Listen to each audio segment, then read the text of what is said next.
आता मला वाटतं अजूनही तुम्हाला सांगायला लागते कशासाठी मोर्चा होता. आपण सगळे प्रसार माध्यमाला इथं होते. जवळपास 10 ते 15 हजाराच्या वर शेतकरी या ठिकाणी 500 ते 700 ट्रॅक्टर घेऊन गावातून 45 डिग्रीच्या तापमानामध्ये उपाशी तापाशी या ठिकाणी शहरामध्ये आंदोलनासाठी आपला सातबारा कोरा करण्यासाठी दाखल झाले. एक आत्महत्याग्रस्त कुटुंब सुद्धा आपल्या लहान बाळाला घेऊन या ठिकाणी आले.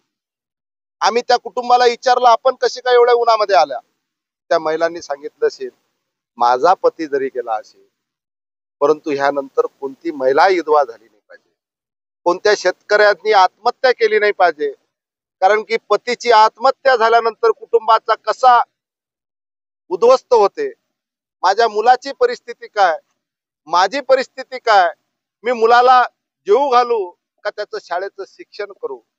म्हणून विदर्भातल्या ह्या महाराष्ट्रातल्या कोणत्या शेतकऱ्यांना आत्महत्या केली नाही पाहिजे म्हणून या कर्जमाफीसाठी मी ह्या ठिकाणी आले. त्या महिलांनी त्याच्या भावना व्यक्त केल्या. देवेंद्रजी, आपण निवडणुकीच्या तोंडावर मोठमोठ्या गप्पा केल्या, मोठमोठ्या घोषणा केल्या. शेतकऱ्याचा सातबारा आम्ही कोरा कोरा कोरा करू.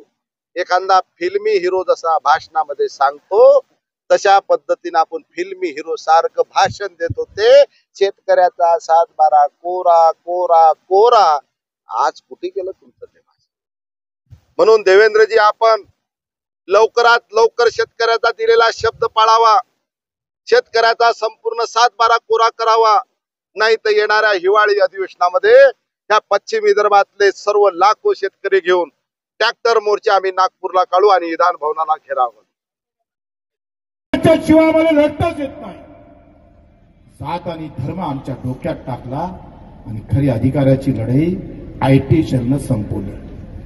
कधी निळा, कधी भगवा, कधी हिरवा. अरे एका एका एका अधिकाऱ्यानं आम्ही पाहतो 28 लोक मारले गेले. आपण त्याचं घर उद्ध्वस्त केलं, त्याला पूर्ण चिरफाड करा दुमत नाही. पण 3.5 लाख शेतकरी मेला. आता आम्ही कोणाचं घर पाळायचं ते मुख्यमंत्री सांगा. चौकीदार बेमान हो गया साला.